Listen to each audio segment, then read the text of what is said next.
शुकाचार्याय गुरवे कृष्णपादस्य व्रजकुमारिकाः चेरुः हविष्यं भुञ्जानाः कात्यायन्यर्चनव्रतं कात्यायनि महामाये महायोगिन्यधीश्वरि நந்தகோபசுதந்தேவி பதிம்மே குருதே நமஹ. இந்த ஸ்லோகம் பாகவத மகாபுராணத்தில் உள்ளது. சுகாச்சாரியர் பரீட்சித்துக்கு உபதேசிக்கும் போது கோகுலத்தில் உண்டான பஞ்சலட்சங்குடி பெண்களும் ஸ்ரீ கிருஷ்ணானுபவத்தை அடைவதற்காக மார்கழி நோன்பு நோற்றார்கள்னு தெரிவிக்கிறார். ஹேமந்த ருத்துவின் முதல் மாசமான மார்கழி மாசத்திலே பாலாலே சமைக்கப்பட்ட அன்னத்தை உண்டு கொண்டு காத்யாயனி தேவிக்கு விரதம் இருந்து பூசித்தார்கள். அவர்கள் வேண்டியது காத்யாயனி மகாமாயே மகாயோகின் யதீஸ்வரி, மகா சக்தி படைத்தவளான காத்யாயனி தேவியே, அதீஸ்வரி, நந்தகோபசுதம் தேவி, ஹே தேவி, நந்தகோபசுதனான கண்ணனை பதிம்மே குருதே நமஹ, தேவரீர் எங்களுக்கு பதியாக ஆக்கிக் கொடுக்க வேண்டும், அதற்காகத்தான் மார்கழி நோன்பு நோற்கிறோம்னு சொன்னார்கள். அது நடந்தது துவாபர யுகத்திலே கோகுலத்திலே.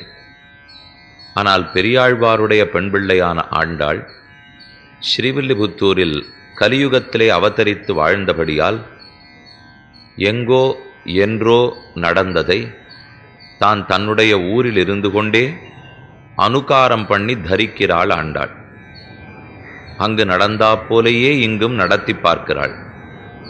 தன்னையே ஒரு இடைப்பெண்ணாக பாவித்து கொண்டு அவளுக்கு இடைநடையும் இடைமுடியும் இடைப்பேச்சும் முடைநாற்றமுமாய் மாறிவிட்டது. ஆண்டாளுடைய பாவனா பிரகர்ஷமான திருவாக்கே சங்கத்தமிழ் மாலை 30 திருப்பாவை. இந்த திருப்பாவை கோகுலத்து பெண்டிர்கள் மார்கழி நோன்பை அனுஷ்டித்து கிருஷ்ணானுபவம் பெற்றதை இன்றும் இதை சொல்பவர்களுக்கு பெற்றுக் கொடுக்கும். என்றோ அவர்கள் அனுஷ்டித்தார்களே, இன்று நாம் இருக்கிறோமே, கிருஷ்ணானுபவம் கிட்டுமாங்கிற சந்தேகம் வேண்டாமல் அவர்கள் அன்று அனுஷ்டித்ததையே ஆண்டாள் பாடி வச்சிருக்கிறபடியால் அதை நாமும் வாயாரச் சொன்னோமென்னால், உளமாற உறுதி கொண்டோமென்னால் அவசியம் கிருஷ்ணானுபவம் நமக்கு கிட்டுகிறது. ஆண்டாளும் தான் மட்டும் அனுபவித்தது போராதுங்கிறதுக்காக எல்லாரையும் அழைக்கிறாள்.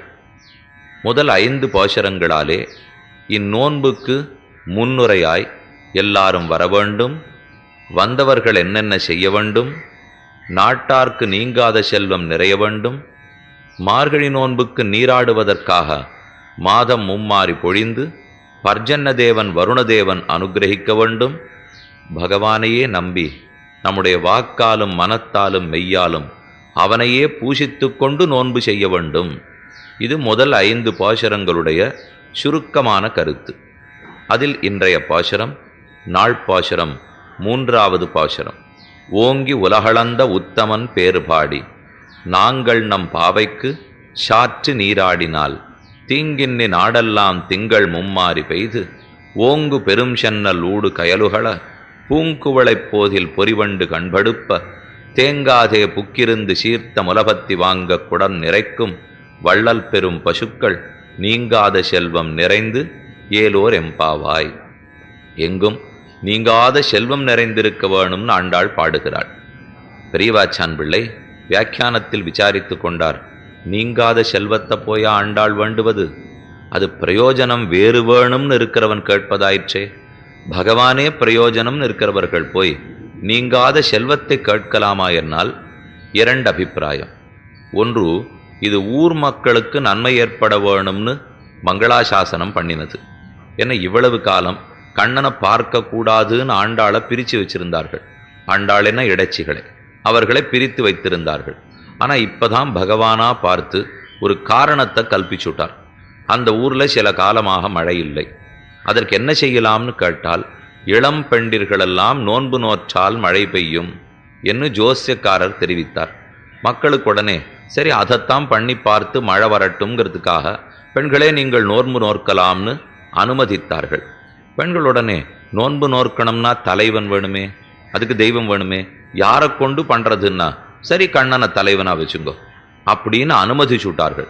இவ்வளவு காலம் மறைத்திருந்தார்கள். ஆனா இப்ப சரி கண்ணனோட சேரலாம்னு அனுமதிச்சுட்டாலும் இல்லையோ, நமக்கு அனுமதி கொடுத்தவர்களுக்கு நல்லது நடக்கணுங்கிறதுக்காக இப்பாசுரத்திலே சொல்லப்பட்ட நீங்காத செல்வம் நாட்டாருக்கு, தங்களுக்கு அல்ல. நோன்பு நோக்கிறவா தங்களுக்கு பிரார்த்திச்சுக்கலே, ஆனா ஊர் மக்கள் நன்னா இருக்கணுமே. என்ன நாளைக்கு இந்த ஊர்ல தானே நாம் இருந்தாகணும், அவர்கள் நன்னா இருந்தாத்தானே நாமும் நன்னா இருக்க முடியும். அதற்காக பிரார்த்திக்கிறார்கள்னு ஒரு அபிப்பிராயம். மற்றொரு அபிப்பிராயம், நீங்காத செல்வம் என்னால் லோக சுக்கத்தை அனுபவிக்கிறதுக்கு இருக்கிற நீங்காத செல்வம் அல்ல, கைங்கரியத்துக்கு செய்யறதுக்கு வேண்டிய நீங்காத செல்வம். அதுக்கும் செல்வம் தேவையாச்சே. ராமானுஜருடைய சிஷ்யர் எம்பார், எம்பார் சிஷ்யர் பட்டர், பட்டருடைய சிஷ்யர் நஞ்சியர். ஒரு சன்னியாசி. ராமானுஜரும் சன்னியாசி தான், எம்பாரும் சன்னியாசி தான், நஞ்சியரும் சன்னியாசி தான். அந்த நஞ்சியருக்கு எப்போதும் கைங்கரியத்துக்காக ஒரு தனிகன் பணம் கொடுத்து கொண்டே இருப்பான். அவன் ஏதாவது எழுதி கொண்டு வந்து காட்டினாலோ, இந்த மாதிரி நான் எழுதியிருக்கேன் எப்படி இருக்கு பார்த்து சொல்லுனாலோ நன்னா இருக்கு அப்படின்னு சொல்லி அனுப்பிச்சுடுவர். அதே மற்ற பேர் கூட இருக்கிறவா, இல்லையே இதில் இந்த தப்பு இருந்திருக்காப்பில் இருக்கே சுவாமி நன்னா இருக்குன்னு சொல்லிடுத்தேன்னா, ஏதோ அவன் ஆசைப்பட்டு எழுதின்னு வந்திருக்கான், பெருமாள் கைங்கிறதுக்காக செய்கிறான், நான் ஒன்றும் இப்போ பெரிய பொய் சொல்லிடலை, அவனு நல்லத்தைத்தானே எழுதின்னு வந்திருக்கான், அதோட விட்டுடுவோம்.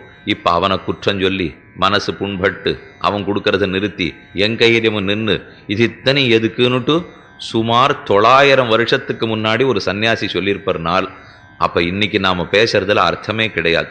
அதனால செல்வம் தேவை, பகவத் கைங்கரியத்துக்கு செல்வம் தேவை. அதுக்குன்னு இன்னைக்கு இருக்கிறவாளோட அன்னைக்கு இருக்கிறவாளை அடி இப்போ ஒப்பிட்டு சொல்லிடலை. ஏன்னா இன்னைக்கு நாம தப்பு தப்பாக எழுதின்னு போய் காமிச்சிருவோம், அன்னைக்கு அப்படி எழுதின்னு போயிருக்க மாட்டான், நன்னாத்தான் அவனும் எழுதின்னு வந்திருப்பான். அதனால தான் நன்னா இருக்குன்னு அந்த சுவாமி சொன்னாரே தவிர, இன்னைக்கு நாம் அபத்தமாக கொண்டு போய் காமிச்சுட்டு அதையும் அந்த சன்னியாசி நன்னா இருக்குன்னு சொல்லணும்னு எதிர்பார்க்கிறோமோ இல்லையோ. அதனால செல்வம் அவசியம் தேவைதான், கைங்கரியத்துக்கு வேண்டிய செல்வம் தேவை.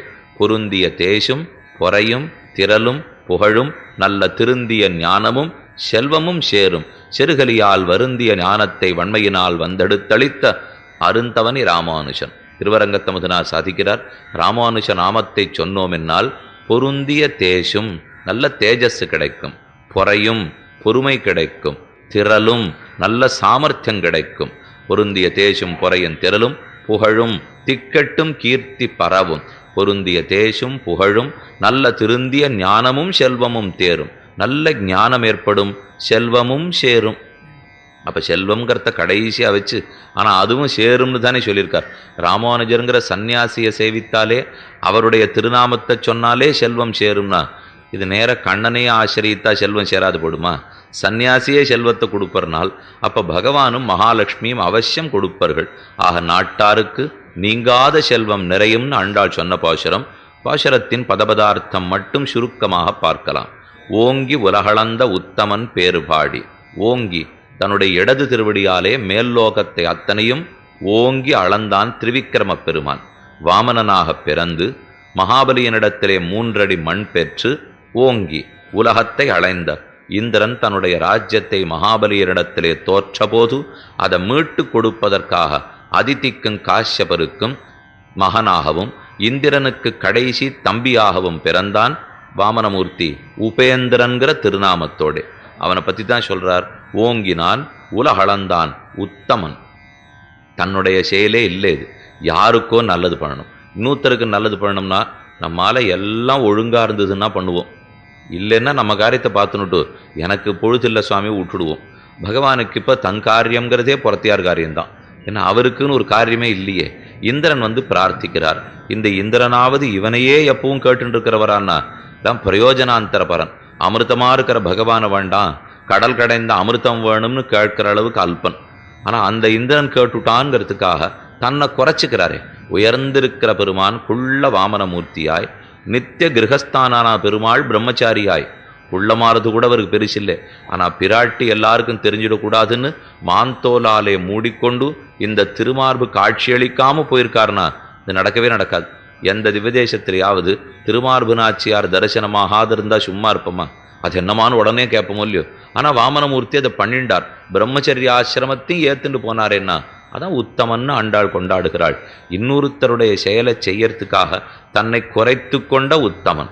அதோடல்லாமல் கொடுத்தே பழக்கப்பட்ட பெருமான் கையேந்தி போனாரே, அவருக்கு கொடுத்துத்தான் தெரியுமே தவிர கையேந்தி தெரியாது. ஆனால் ஏந்தினான் உத்தமன் பேர் பாடி, அந்த உத்தமனுடைய திருநாமத்தை பாடி நாங்கள் நம் பாவைக்கு சாற்று நீராடினால், நம் பாவைங்கிறது நோன்பு விரதம், சாற்றி நீராடினால் அப்படி தீர்த்தமாடி சென்றால் தீங்கின்னி நாடெல்லாம் திங்கள் மும்மாறி பெய்து, எந்த தீங்கும் இல்லாமல் பஞ்சம் பசி பட்டினி எதுவுமே இல்லாமல் நாடெல்லாம் திங்கள் மும்மாறி பெய்து.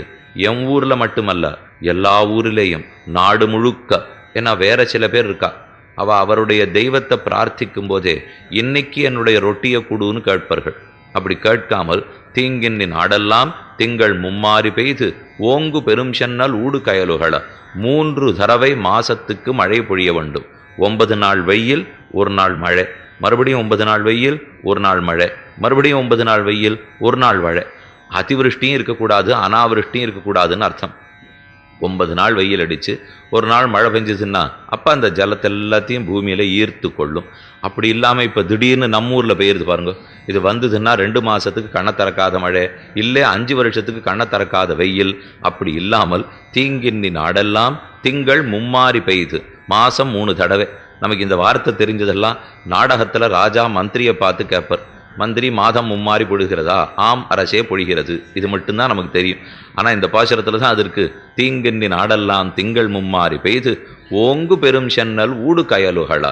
அது பெய்திருக்கிறபடியால் சென்னற் கதிர்கள் ஓங்கி வளர்கின்றன. நல்ல நிலவளத்தை பற்றி ஆண்டாள் கொண்டாடுகிறாள். ஓங்கு பெரும் சென்னல் ஊடு கயலுகள. இந்த ஊர்ல இருக்கிற சென்னல் எவ்வளவு ஓங்கி இருக்கு, திரிவிக்கிரமன் ஓங்கின அளவுக்கு நெல்லு ஓங்கிடுச்சு.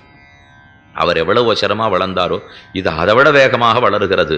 ஓங்கு பெரும் சென்னல் ஊடு கயலுகள. சென்னற் கதிர்கள் நன்னா வளர்ந்திருக்கின்றன. நடுவுல கழனி, அதுல வாய்க்காலில் தண்ணீர் ஓடுறது, அதுல இருக்கிற மீன்கள் துள்ளி துள்ளி விளையாடிண்டு போறது. ஊடு ஊடு ஊடேன்னு சொன்னா குறுக்கேன்னு அர்த்தம். ஊடு கயலுகள, கயல்கள் மீன்கள். ஊடு கயலுகள பூங்குவளை போதில் பொறிவண்டு கண்படுப்ப. மீன் துள்ளி துள்ளி ஓடுறச்சே கழனியில நடுவுல விளைஞ்சிருக்கிற சில கொடிகளுடைய வேர்ல போய் தட்டுறது, அதனால கொடி அசைகிறது. அந்த கொடிக்கு மேல இருக்கிற பூங்கொத்துக்கள் ஆடுறது.